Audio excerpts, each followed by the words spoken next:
المدني بكافة القوانين والاتفاقيات الدولية بدءا من اتفاقية شيكاغو 1944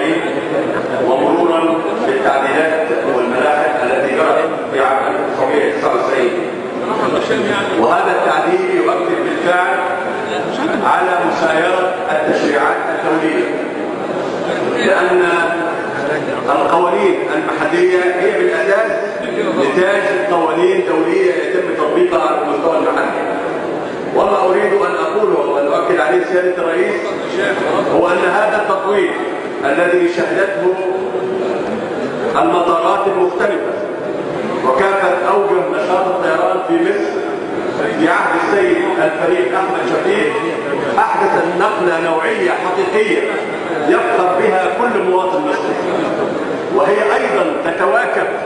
مع هذه الشهادة التي أدلى بها رئيس الجهاز المركزي للمحاسبات، والذي لم يجد ملاحظة واحدة على كافة الحسابات الصادرة عن وزارة الطيران. إنه نموذج نفخر به كمصريين، نموذج يقول لنا جميعا أننا نستطيع أن نحدث تحولا حقيقيا، وأننا نستطيع أن نحدث تقدما ونهوضا حقيقيا بفعل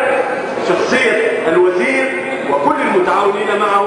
لأنه بالفعل أحسن الأداء في الفترة الماضية ونجح بالفعل في أن يقدم نموذجا محترما نفخر به جميعا كمصريين.